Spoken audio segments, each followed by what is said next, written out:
Well, good morning, everyone. It's relatively bright and lovely Wednesday morning. Wednesday, November 25th, day before the U.S.'s Thanksgiving holiday.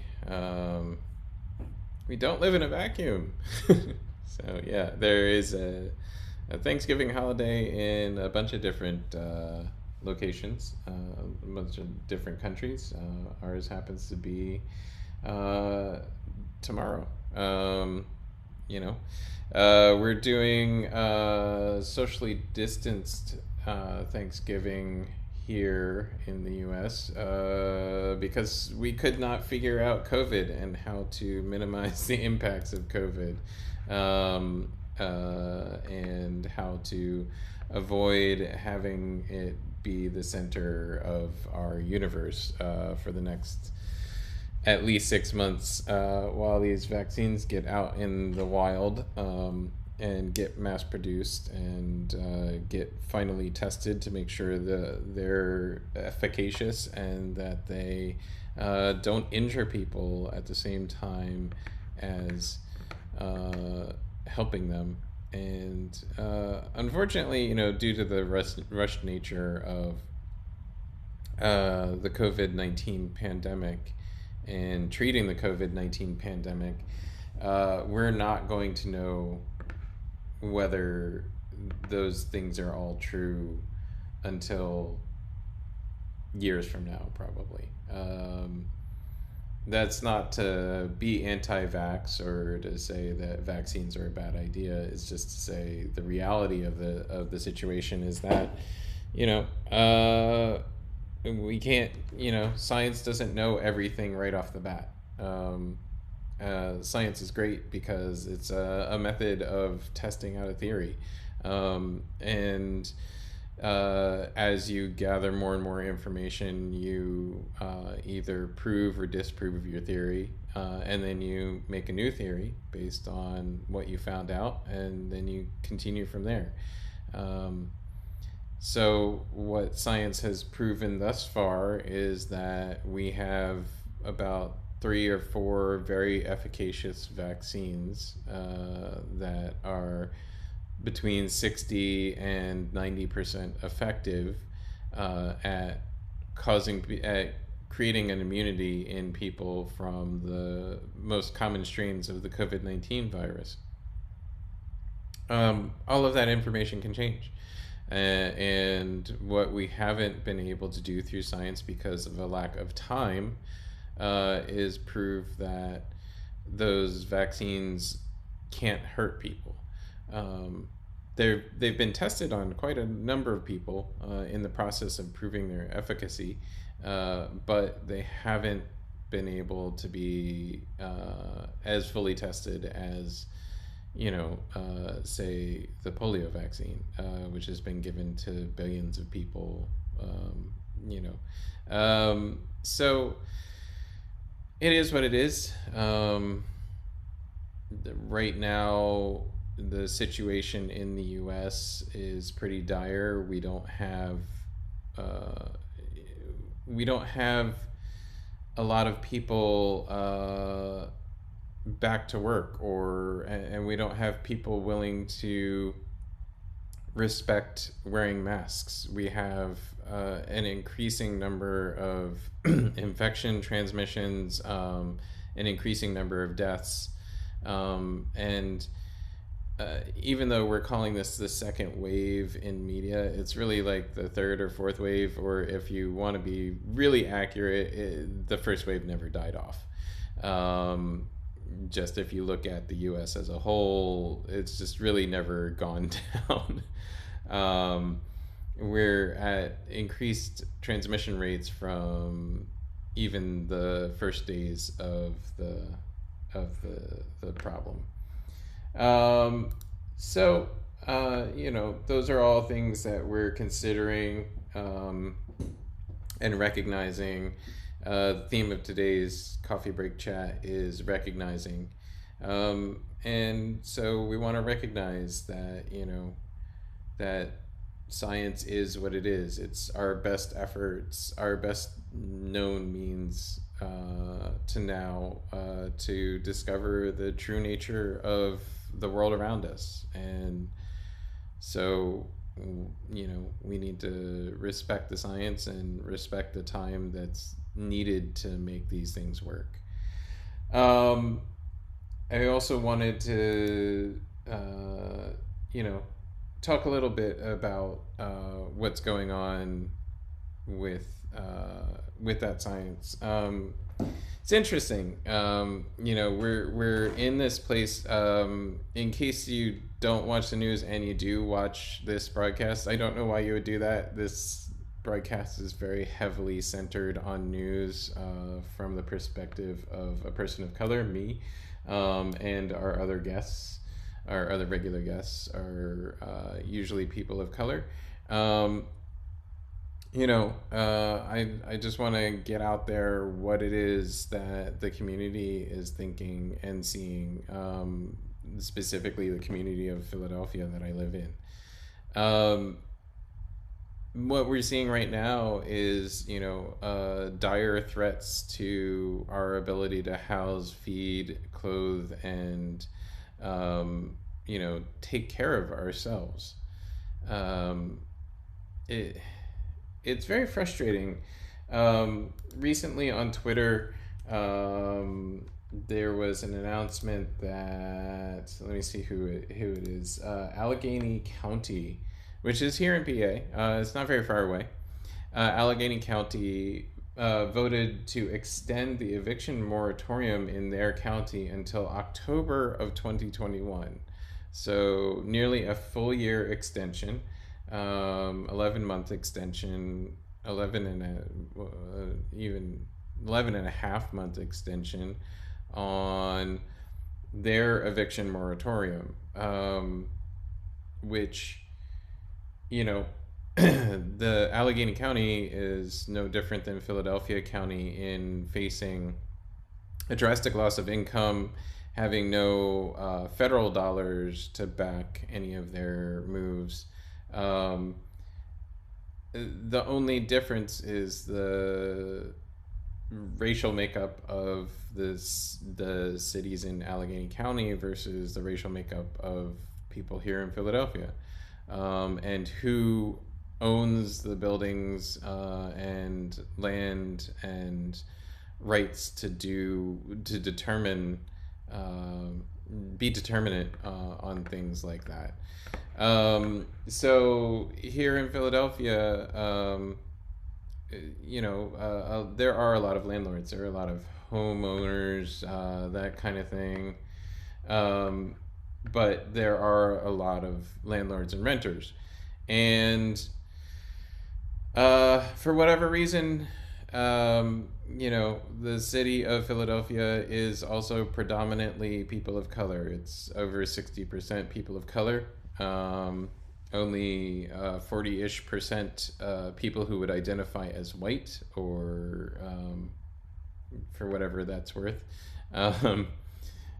White isn't a race. It's just a word that slave owners made up to separate themselves from the people that they wanted to enslave.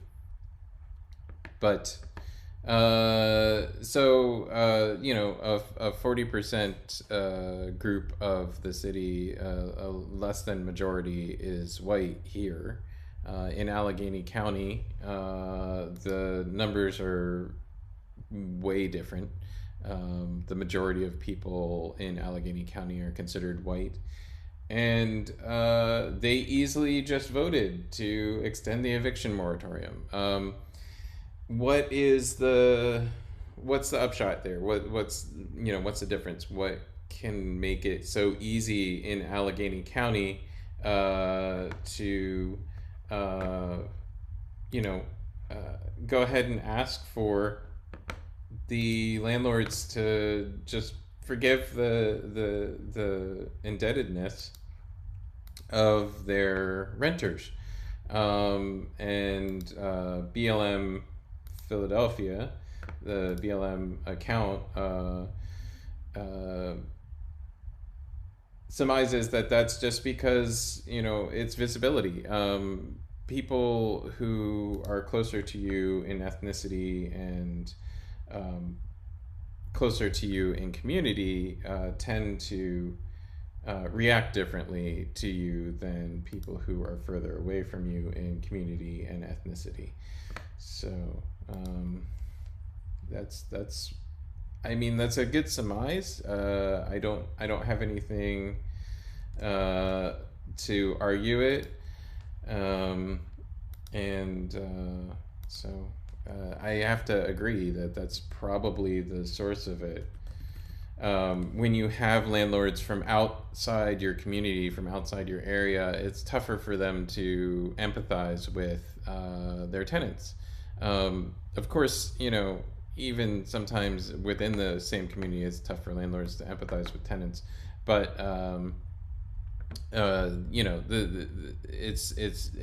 imagine it like the difference between caring about what happens in your family home versus what happens 2 blocks away. 2 blocks away, I might not care that there's a gang trying to hold down a corner 2 blocks away. So why would I care? It's not going to affect what happens inside my house. But in the reality that is, the United States right now, we're all in this together, is a set of words that people like to trot out a lot and then not do anything about it. We're all in this together, really, for a lot of the people who say it means we're all in this together until I got to do something to help you out. But we are all in this together. Me, I've been doing a lot of work around activism, around helping folks out, keeping their homes, that kind of thing. And, we are all in this together. If a lot of people lose their homes, if a lot of people lose their access to healthcare and housing and food, that puts a strain on everybody. It puts a strain on the whole country. And so you got to care about your neighbor. You got to care about what happens on your block. You got to care enough to make sure that everybody's fed, that everybody has access to healthcare, that everybody has access to a house, a roof over their heads. And so, and we all work on these things in bigger and smaller ways. I have I have people contact me and they need individual attention. I'm not an individual attention kind of person. I'm doing a broadcast. I'm doing activism. I'm trying to get everybody's housing taken care of, but getting an individual's housing taken care of is kind of tough. So what else are we talking about today? Let's do some land acknowledgement. I just wanted to bring up the fact it's Thanksgiving. Here in the U.S., we always celebrate Thanksgiving as some imaginary time when a bunch of settlers came over here and to the U.S. and they were about to die in the middle of the winter, and the Native Americans decided to help them out, and so very thankfully the immigrants, the settlers, the colonials, decided to have a feast. They took what they were given by the natives of the land and multiplied it and improved it and gave it in part back to those people, creating a new society where everybody could benefit. We now know that's mostly bullshit. It's not the Thanksgiving pageant that we all did when we were little kids. It's not a bunch of people in stovepipe hats, being super happy that a bunch of Native Americans were willing to share their food and their resources and taught them basically how to survive in a foreign land. Um, the real story would be like if we decided to go to the moon and actually found moon people, and the moon people taught us how to breathe the atmosphere of the moon and how to manufacture air and water and food for ourselves on the moon. And then we decided to kill them all because we're from the Earth. Yeah, it's a complicated story. It's complicated, convoluted. It makes no sense. How did we get to this place? How did we get to a spot where we feel ownership over a parcel of the earth that doesn't really belong to anyone? Let's see.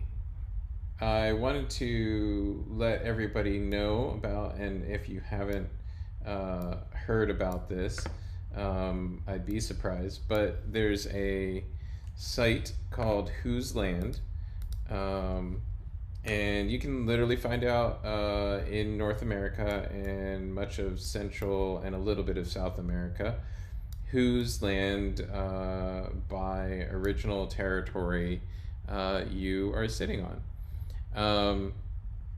Whose Land is a great resource if you want to do land acknowledgements, if you want to find out what sorry, I'm just dealing with a problem here. My computer, security issues. So yeah, it just wants me to let the computer know that I do accept that you can know exactly where I am on my browser. That's fine. That's fine. So you can click on where am I, and Whose Land will actually tell you the First Nations that you live on or are sitting on. And we're here in Philadelphia, which is Lenape land, and was a traditional territory of the Lenape and Lenape peoples. And if you click further into the territory information on the map, or do a little bit of research, it actually provides you a lot of information about the true history of the area that you live in. And also provides you links to further info about the native peoples. So I'd like to, acknowledge that this land that we live on and that we try and make our lives on every day, every week, belong to somebody else first, and that European settlers basically took it without permission. To be fair, they took my ancestors from Africa without permission. Some of my ancestors, some of whom were from Africa. I have ancestry from Europe and from Asia as well, which you can probably see on my face. But I am Black. I've grown up being Black. I've grown up with the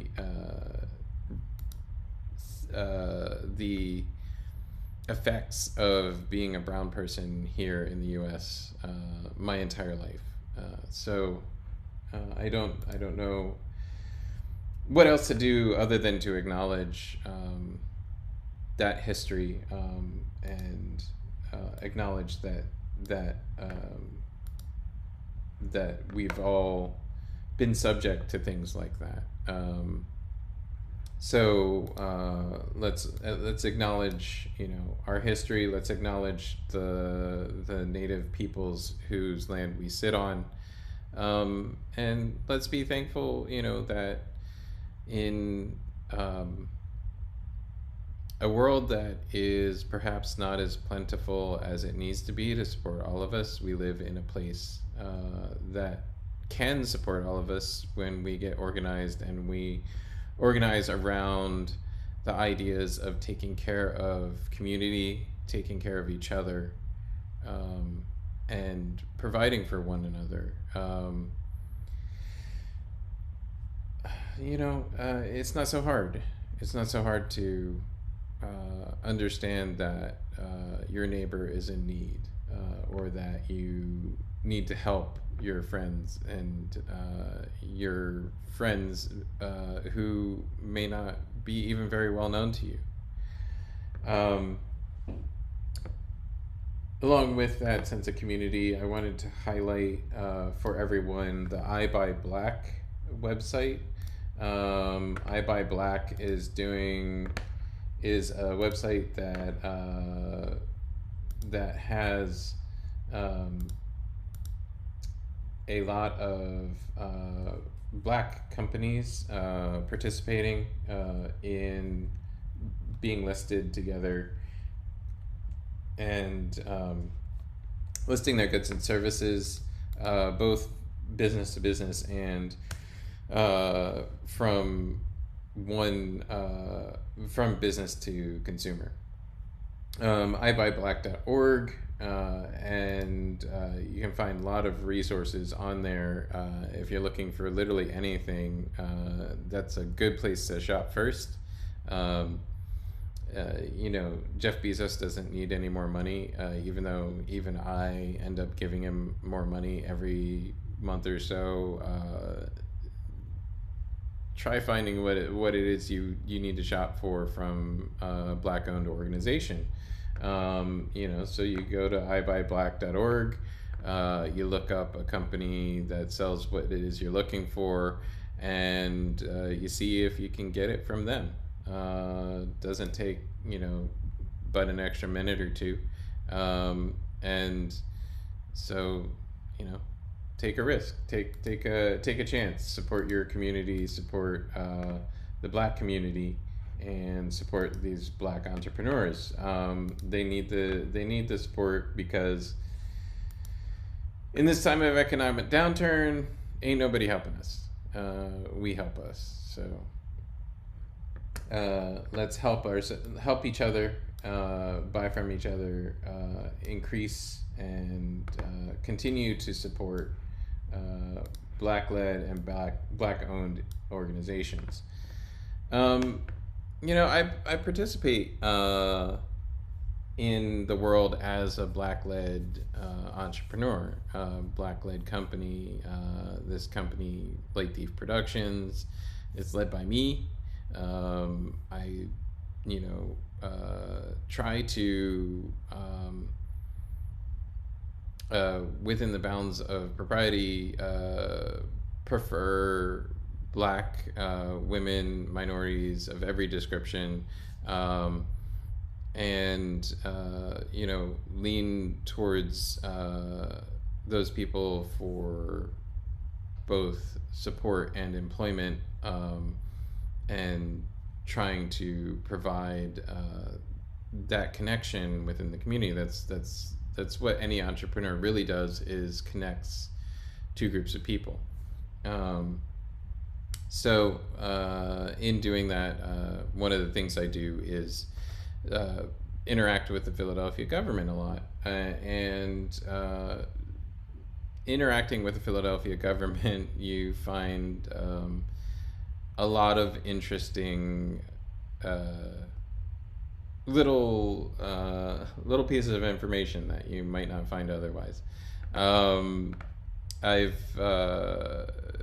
discovered a lot about which city council members are interested in which things, what they actually do through policy versus what they say in their campaigns. It's just it's fascinating. It's a fascinating process, and while many people are concerned with and want to be definitive about supporting the Black community, not everyone that does that and that says that does that. So joining us pretty soon, we should have Jennifer Turnbull from SpiralQ, and we'll be talking to her a little bit about SpiralQ is the company that did the mailboxes. You'll also see some broadcast coverage on the YouTube channel about some of the stuff that we've done with SpiralQ. And so that should be a good conversation. I did screw up my invites last week. If anybody was looking at the broadcast last week and wondering why I didn't have my normal guests, I had messed up the invites, and getting my guests back on this week, my normal guests back on this week, was kind of tough just because it's Thanksgiving tomorrow. Everybody's out, trying to figure out how they're going to do a socially distanced Thanksgiving, learning how to set up a Zoom or buying their first turkey. Here in this household, we've always cooked Thanksgiving ourselves. I love to cook. My wife likes to cook, so it's not super difficult for us to cover a Thanksgiving meal, and we're always sharing it with people and sharing it with folks both inside and outside our household. So this year's a little bit weird for us because other than we don't even have our immediate family coming to our house, and we're not going to anybody else in our immediate family's house for Thanksgiving this year. It's just a little odd. So that, and of all the years to not see immediate family, this is one of the weirdest years for that. Let me just text Jen real quick.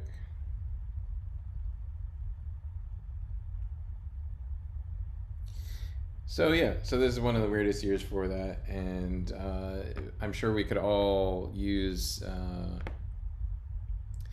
little bit of extra family time.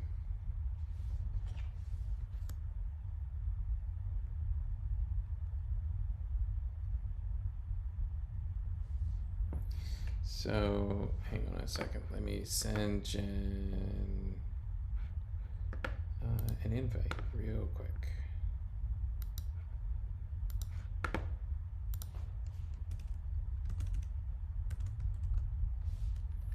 Sorry for the dead air there. It's weird working, and I even have production support. My associate producer Meg is always on in the background and helping me out, and some of the things you just got to do yourself, I guess. So let me send that.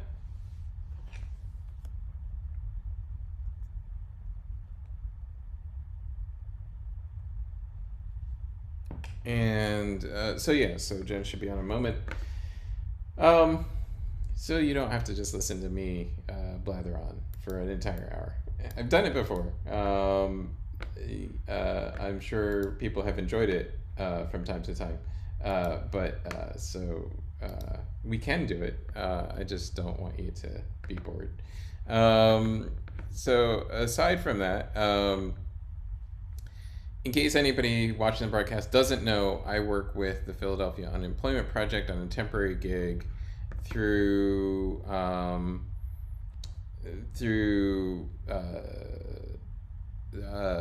through the end of December. Sorry, just trying to remember the date.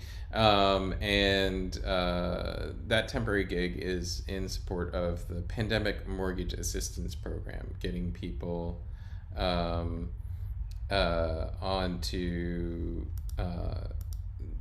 who have homes but who've fallen behind on their mortgage, some assistance with their mortgage payments.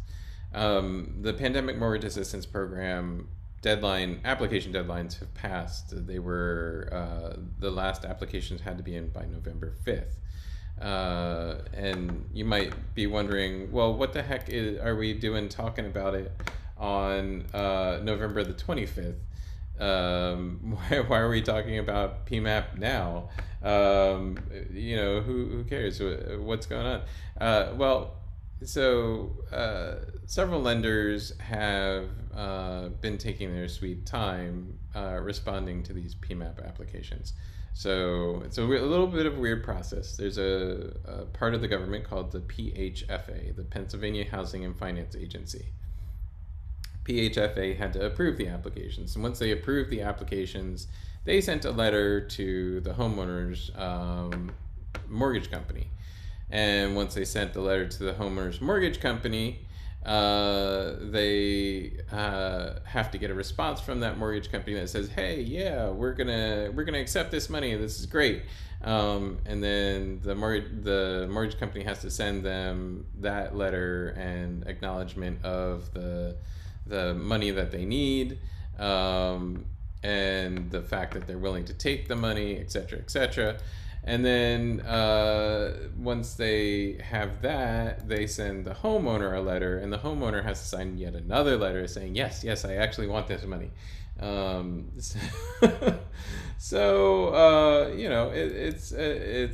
It's a process.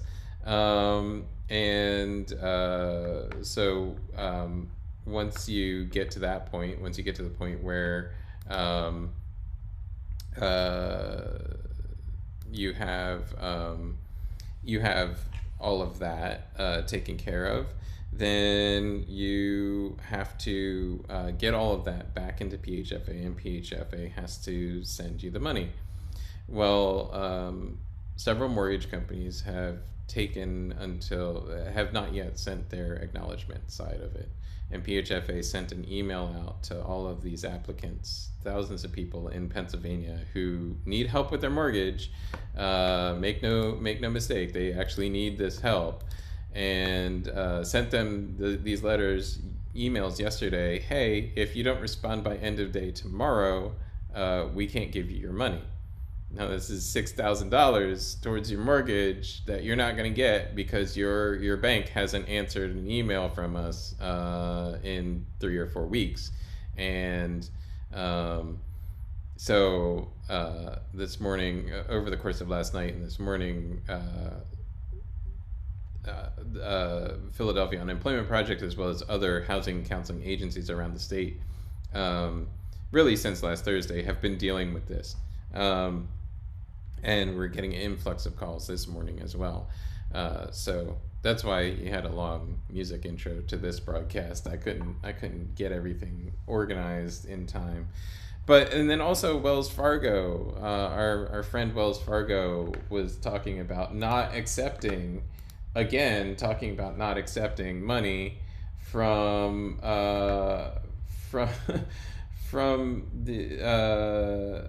these people who not accepting money from PHFA for people whose mortgages were over $1,000, because the maximum benefit of PMAP is $1,000 per month. So we had even the crazy ass story of a guy who owed $1,009 per month towards his mortgage. They were not going to accept $1,000 and let him make up the $9 per month. Wells Fargo was not going to do that. And this gets a little complicated, a little wonky when you get into the legalities of it. And I don't know, I'm not a lawyer, I don't know exactly all the legalities of it, but to my understanding, they can't turn down the money when somebody is in a forbearance. And so all of these folks are in a forbearance program, and there's an illegal nature to them turning down the money that's being offered to them because they have to accept the partial payments when you're in a forbearance. Anyway, so that's what my day has consisted of for the last 48 hours, and we got some reporting on it. And Jason Peters from Billy Penn, he's a freelancer, reported on it on Billy Penn's website, and also on Twitter. I highly encourage you to go to look up Jason N. Peters, follow him on Twitter, follow him on whatever other social media you use, because he does valuable work for the community and is a great guy in general. I have Jennifer on my Zoom. Just give me 1 second, Jennifer, and I will make you visible. I just need to fix a setting, but people can hear you if you'd like to talk. Hey everybody, here I am. What's up? Please introduce yourself, your pronouns, and what it is you do. Hi, my name is Jennifer Turnbull. Please mix up my pronouns. I'm in a period of expansive exploration. I'm involving the public, so please reflect back. Reflect it back to me. Um, I am an artist, uh, performance artist, and I am a co-director of SpiralQ. SpiralQ is a nonprofit, has been around for 24 years. We work with youth, activists, and neighbors, really amplifying, doing art education, and taking our work to the streets. We were born of the HIV pandemic and the discrimination that was happening around housing and healthcare, which we're still currently battling today, for folks living with AIDS and HIV in the late 90s. And since then have expanded our work to include art education, like I said, and also neighborhood projects. And so the pandemic has really um, made us more valuable to dominant white culture than we have been in the past, because we work with marginalized communities. Obviously, that means that we work with our BIPOC folks, our LGBTQAI plus folks, and our trans folks. I like to pull it out twice because people forget. Um, They do. What is up with that? Like, why do? People love to forget. They love to forget about Black people, and they love to forget about trans people. So we're just gonna put Black and trans at the center, and Indigenous. Yes, please, yes, please, and thank you. So yeah, that's a little bit about what I do in the world. Um, and I use art to throw shade. Their shade. And you are so good at it. You're so good at it that Spiral Q ended up on national coverage of the elections, and ended up on John Oliver's coverage of the Philadelphia celebrations of democracy. As I think about 95% of the shots had a Spiral Q element in them. If you just briefly talk about what it was that we were witnessing there. I mean, I know all of the elements that were. I think I know all of the elements that were out there, but talk a little bit about like working in that world of activism. How did you get into like where the mailboxes come from? Why were there all the like why were all these signs all of a sudden? Like how did this all get organized real quick to make this happen? Well, real quick, I would say real quick is like 3 to 4 weeks, real quick, Mm-hmm. of like very intentional, well funded organizing that is happening in Philadelphia all of the time. Everybody knew that Philadelphia, things will come down to the swing states, and particularly Pennsylvania. We all knew that the mail-in ballots were going to be a huge deal, and we all knew that serious violence was predicted for Philadelphia, because that's what happens. You test people's democracy and and block their ability to participate in it, and people get angry. People get angry when you don't have food on the table, and we were promised stimulus checks, but then we don't get those either. And then the PPD is like, oh, we need 14 million more dollars to quell the violence. You don't need to give them the money. You could just give it to the people who need the money, who are trying to eat. Yep. So based on all of, that was a little bit of a rant, but going back to the mailboxes, the mailboxes actually were inspired by a partnership that we had with Vote That John, which is a youth vote, get out the vote organization. And they have been doing amazing work, really trying to get the youth out, and specifically Black and Brown, POC youth in Philadelphia. And so Liza, my wonderful co-director, Liza Goodell, created these mailboxes, and they were her brainchild. And we ended up doing some like TikTok videos, and we're part of Vote That John's dance challenge. And we created 3 mailboxes, 3 dancing mailboxes that you could wear, a wearable voter booth that ripped open, and it had a little like sign on there for the ways that you could vote. And then we also had a mail-in ballot. So we had an envelope with an external envelope, and then you could put it in the mailbox, or your mail-in. Was the dancing mail-in ballot naked underneath the envelopes? No, fortunately there was no nudity. People were pretty fully clothed. Although it was warm when the voter kit, we call it the puppet voter kit, were made. They were made in like September and early October, because the date, the final date for registration was October 19th. And so we used them as a strategy and gimmick to get people to come over to the table. We've definitely used this strategy before with other campaigns. Project Home was really trying to get a lot of signatures to send to different council folks and city government folks for when the Pope was coming through, and I don't remember, 20-something teen, and it was like, well, how are we gonna get all of these signatures? And we were like, puppets and artwork really help.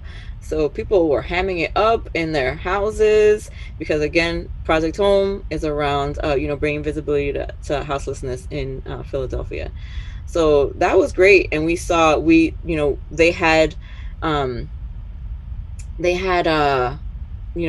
people being in the street and going out and doing their canvassing early on in August, when it was just like super hot, and they were like, whoo, it's hot, and nobody's stopping, nobody cares about us at all. But then, a few weeks later, a month and 2 months later, they were like, we have these houses and we have these beautiful banners that we created, and people are stopping, and we're getting so many more signatures. So we know that the puppet is mighty, and we sent it out there. And so the voter kits went out and ended up going out with probably 5 or so different organizations multiple times. And so we had them, and when it was other organizers who were out in the streets with, as DJs, as banner makers, Liza was like, I feel like we need to get out there. And I was just like, do it! I gotta write this grant, but I'll be there with you tomorrow. And the night that I didn't go out was the night that it was like, and I was like, oh my God, I don't know about the press wave. Let me ride this press wave real quick.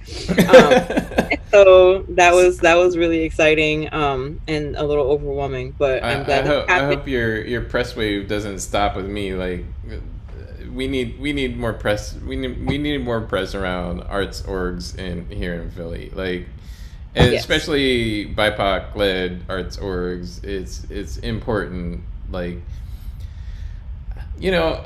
we talk. there's so much I want to talk about you with you, and it's like it's 10 of now, and I'll come back. I I'll could come back when you have I, another we opening. have a every Wednesday. Although I'm thinking about taking, I think we have a special guest next week. What do you got? Oh, I'm just pulling up these death certificates from this project that we did with Spitz death. Uh huh. It's a little off topic, but um, pretty relevant given the times. And one of the things that we did with this project was to use all of these death certificates as like an entryway into some of the community engagement work that we did with folks. And it's like, this is why I know, and I take things extra seriously. Because I'm holding the death certificates of people who died in 1918 and 1919. And it does seem, sadly, very sadly, that we have not evolved 100 years with all of our technology. We're still in the same pattern of a big rise, and possibly even a third rise. So we'll see what happens. But Yeah. the one thing that I did forget to say is that nearly all of the artwork and like huge banners and things that were out during that time were made in SpiralQ Studio. That big ass eagle that was out there, yes, I cut 15 feathers for that eagle. And SpiralQ hands and SpiralQ space, held space for it. The banners that said the battle isn't over, and Black Votes Matter. Those were also made at SpiralQ. And the mailboxes were made at SpiralQ. The City Hall was made at SpiralQ a decade ago. And so I say that to make the point that none of this is real quick, right? None of this is happening very quickly. You already have to have the things in order to be able to have a spontaneous moment. You have to have the space to be able to have, some of those moments, and to be able to art build and network and connect with the other people who are doing the same work as you. And so one of the things that I tried to pull out for the GPC's Lights On campaign is that there's an invisible network and infrastructure, sort of like the watershed, right? It's like the watershed used to do all the things all around, but all of those waterways are now the sewers, and they're underground, and they're doing all the dirty work for Philadelphia that nobody sees or really cares or appreciates. But you need the sewer, right? And you need the water, and you need that network. And that network wasn't built in a day. It didn't come out for the, to count the to help count the votes. Like, that's there, and you need it. And so I think that making sure that people in Philadelphia there's know. definitely, there's a water, if you want to torture the analogy a little bit, that there's a water, a movement of liquid movement of power here in Philadelphia that people don't always appreciate. People don't always appreciate that there are these arts organizations that bring people together, that bring us the ability to express ourselves. I know you're saying it takes a long time. You have to have the stuff ready. You have to have the stuff done. Yes, that's true. Yes, and as we like to say in theater, yes, and the thing is, you also have to be nimble. You have to be willing to change course. You have to be an organization, or led by people who are used to adversity, and when presented with a sudden drastic loss of income, like all of us have been, don't just fold and go, okay, throw up my hands, what the heck, I now I need like a year to recover. And No, people who need a year to recover and have that funding So you have a year to recover. That's great. A pause for you. I'm so happy that you get to have your self-care. But you know what? I need a job because I got a kid. I don't have that kind of savings. You know what I'm saying? Like my net worth is not a median of $147,000, right? My net worth is closer to every other black and brown person in the United States, which is closer to like $8,000 or $9,000. Okay, so Yeah, I mean, I got a kid to feed. I got a mortgage. Nah. yeah, no, yeah. So, but what I was getting at is like, you referenced the Lights On campaign, which is by the Greater Philadelphia Cultural Alliance. Unfortunately, like these orgs that have existed that support, arts in Philadelphia, a lot of them have literally thrown up their hands and said, okay, what do we do? What can we do? Like we don't know what's going on. We don't know how to recover from this. And have thrown up their hands and yeah, they're crying. And they're directly adjacent to the systems of power. They are a lot of times how the systems of power in Philadelphia, in other cities, distribute the wealth, distribute the power that they have. And so these organizations are really doing disservice to the community at this time because they're unable to pivot. They're unable to rapidly respond to the changing way of the changing nature of our society at the moment. Both Jennifer and I ask us how are you doing that? Yeah. How are you doing that? Well, you can't ask us how we're doing that in a like hour-long town hall webinar where you're like, hey, because the reasons why you can't figure it out are so deep and long. You're like, oh, I don't understand. It's like people are hungry, so feed them. What is the problem? I don't understand what the issue is. And you know what I think the issue is? I think that we are not centering humanity. We're not centering humans. We are centering systems of financial power, and those things are distributed, and we might accidentally hurt those systems if we just feed the people, if we just created universal basic healthcare and income. Oh my God.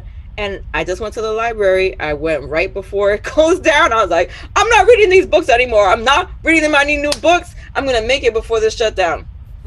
And I mentioned the meme about how, if we try to introduce libraries now, people would call it a socialist plot, and it would be like, and I mean that if you get real deep, into the right wing, like if you go to Parler or whatever, and like you get real deep, there are still people calling universal education and public access libraries. They're still to this day, like back when they created these systems, they did call it socialist and indoctrination, but your ass goes to the library again. Huh? You go to the library. Those right-wing folks, they go to the library. Right. They do. They have kids, and they go to the library. They go to the school library. They go to the neighborhood library. They go to the central library. People go to the library. So I don't know. They have like 17 kids and send them to public school. So it's like, oh, you couldn't afford private school for all 17 of your kids? Okay, well.